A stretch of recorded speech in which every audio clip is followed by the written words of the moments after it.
Crafters, Raquel here with Paints and Glitter. I just wanted to come along and share with you a quick little card make, just a little project that I've been working on, and that is that I've been trying to take advantage of the small die of the month that I received from Spellbinders.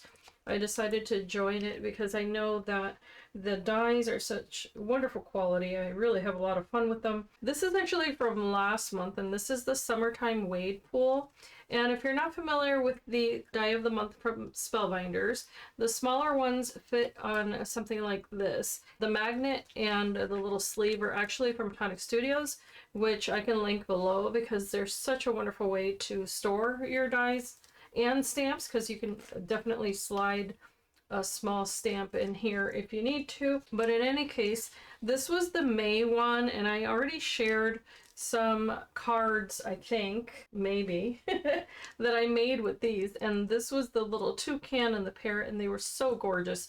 But then this month it was this whole summertime poolside kind of collection that I thought was so super cutesy, and it's been a while since I've done cutesy projects, and I really enjoy doing them. So, by the way, this is the one from this month. And this is from July, and it's called Skating into the Holidays. I look forward to playing with this one. I would have had samples for you. However, I just got this in the mail today, and it's already the 17th of the month. So that's one thing about Spellbinders that I wish I could have a say in, is that I would love it if the actual delivery of the stamps or dies of the month or whatever were a little bit earlier in the month. That would be wonderful, just to have a little bit, you know, more time for the actual season that you're crafting for. However, I still have July and August. So in any case, I digress. This set has been so super fun to work with, and what I love about it is that the dies all fit inside of the little Scout. So if you happen to have the smaller machine, they're gonna fit in there just fine. So if you're a newbie crafter and you're just starting off and you have a budget, for instance, maybe you're a student, or maybe there's someone in your life who's just starting to craft and you're wanting to introduce them to better quality items and you don't want to break the bank, this is a really wonderful way to go. You can actually purchase a subscription as a gift. I think that would be a wonderful idea, because I don't think this is limited to a particular age either. If you know that the person likes to be creative, I think even small children can do this, because you can teach them dexterity. You can teach them how to apply a little bit of glue versus a lot. So I'm a big believer in that you can start crafting at a very early age, because I started crafting at an early age. So in any case, the wonderful little machine here, this is a powerhouse, by the way. So if you're not familiar with Spellbinders machines, these were the first die cutting machines I ever got, and I have the medium size. So this one's got the larger opening that is 6 inches wide, and the difference there of the opening is twice the size. The neat thing is that you can still do your embossing. You can still use 3D embossing folders, and that's really exciting and fun, because I'm looking forward to seeing the type of embossing folders that Spellbinders is going to be coming out with, because this is the one that came with the machine and I absolutely love it. I think it's gorgeous.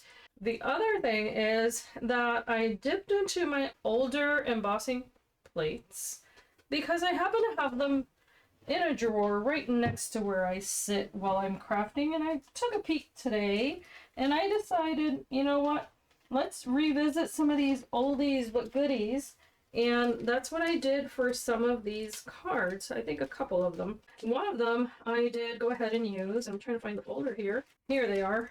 I have them out.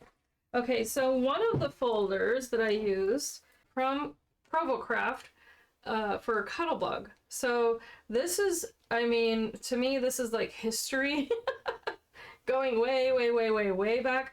I got this folder when I first started card making many years ago. And back then I was actually doing more scrapbooking than anything. And I would like to decorate my little pages for scrapbooking with, you know, anything that was water related for the pictures that I was scrapbooking. And I really fell in love with this folder, and I never got rid of it because I knew that it's just this classic shape. And I cannot tell you how many times people have asked me where I got it. This is no longer made, but I also use this other one from Sizzix, same type of thing. It's just a classic little shape here that you could use for a rooftop, and it's just a scallop with little dots, but you can also use it as if it were little waves, and that's what it reminded me of. So that's what I used up here. It's a smaller one, and then down here I used the swirly one. That's what I call it. So for the bases of these cards, what I used was basil cardstock that I have in my stash. I love the vibrancy of that card, and I think I knew it was going to play well with the actual little images, which were these little ice cream cones and the little hippos, which, by the way, depending on how you make them, you can totally let their little legs swivel. Isn't that cute? I love it. Or you can have them be static, where they're just, okay, I'm just hanging out there. And then the same goes for the little ice cream guy. I think all of these are static. Yeah, I think I forgot to have one of the little heads swivel. Okay, so here's what I did for this one, was that his little body is hanging out there. So it doesn't take much, but in any case, I thought it was so much fun. It came with the sentiments, which I wanted to mention: happy day and chill. And I just think that that's wonderful, of course, for, you know, younger people, or it doesn't really matter. I think it's just fun. Chill is just something everybody says. And of course, the little kinetic quality to this, and the way that they designed this is that the dies actually have, like, this is the little bottom half of the hippo. And I'm guessing that's a hippo. I just got to thinking about that. I think that's a hippo. I hope it is. That's what I see when I look at it anyway. Of course, you could make it pink, and maybe it could be a little piggy. Who knows? I don't know. But here's this little body. And so what you see here is this little opening. And what I did was that I placed a little dimensional foam adhesive there. And of course, you can see so many tutorials online, because Spellbinders is amazing about that. And then because it's, this portion of it is popped up, so there's dimensionals behind all of this here, but because it's small, it doesn't really take many. And then you just put the one dimensional so that the little legs are hanging there, and it's just so much fun. The other thing that I was going to mention is that if you notice, all of the backgrounds are the same. I did that on purpose because I wanted to just get these cards done. I wanted to have, you know, I had my fun doing all the paper piecing and all that. And then when it came to assembling the cards, I didn't want to make it complicated. So what I used was this set here, which I just got as well. And Spellbinders has been having some really amazing sales. So in fact, right now they have another sale, and you want to take a look at it because I think it's up to 70% off of certain items. So please, please do check them out. I will leave affiliate links down below. So if you want to go ahead and take advantage of that, it's going to take you right to the store. So you don't have to go searching around. It's not going to change the price of anything you buy either, in case you need to know. But in any case, this one here is Essential Arches. It's super, super cute, and I had my eye on this for a while. I really love that type of shape because I think you can do so much with it. This has, okay, so you need the Platinum 6 for the larger dies, but if you don't happen to have the Platinum 6, the ones that are 3 inches or less are going to fit in the Scout. That's something that I think is worth knowing. The other thing I was going to mention is the number 16. That's what I was looking for. There are a total of 16 dies in this set.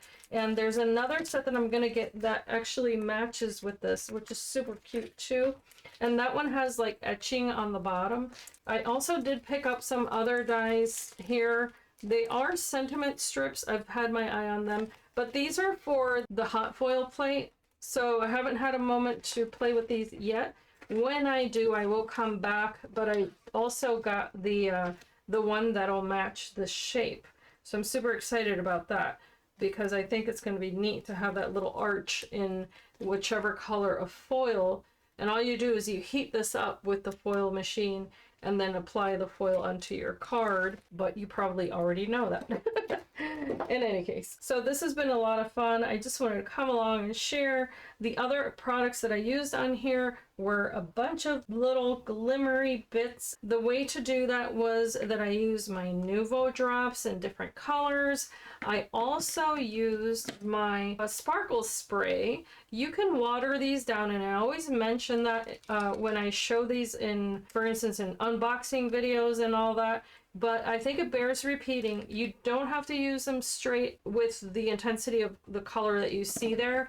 So what I do is I take the little nozzle out and I drip some on my table, and then I take some water, spray it on there, and then a paintbrush, and I just paint the paper. So what you see here, for instance, in this very light lavender and sparkly paper that I use for the background of this one and this one was actually this dark of a color. So if you can see how light you can make that, because it's a water-based product, and this is called Lavender Lining, which I think is absolutely beautiful. And I did use oxide ink for the backgrounds of a lot of these so that I could go ahead and splatter water on it and that get that really watery effect. Broken China is one of my favorite blues. I think I could use this on everything, and I'm getting water on some of my items here, but anyway. The other thing that I used was a glitter drop in Aqua Mist. I mean, the color just plays so beautifully with everything that is water related, and I was going with that theme, of course. The last thing that I was going to mention was that I also use leftover card. So that's what you see here. This is specialty card from Tonic Studios. It is absolutely gorgeous, and I try to make use of every little bit of paper that is really high quality and not let it go to waste. The same goes for the background here is actual Tonic Studios cardstock, which is 80 pound. It's got a linen weave. It looks rich, it looks beautiful. I really enjoy that. The same for the green and then the lighter yellows here. And then the little ice cream cones, if I had to reproduce them, I think I would make them darker because they're looking a little yellow. But I did use a beige color cardstock or ivory. And then I did use antique linen on those to try to make it look toasty, like a waffle cone. But I really think it would have been nicer if they were darker. And I don't know. That's just my opinion. My critique of my own work.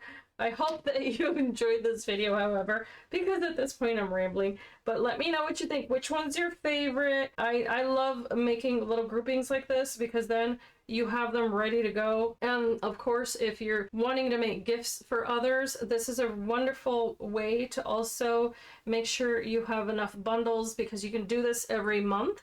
And then, of course, bundle some together and give them away maybe at Christmas time. So just putting out an idea because it's Christmas in July, and it's a good time to start making your gifts if you like making handmade gifts as I do. These are 4 1/4 by 5 1/2.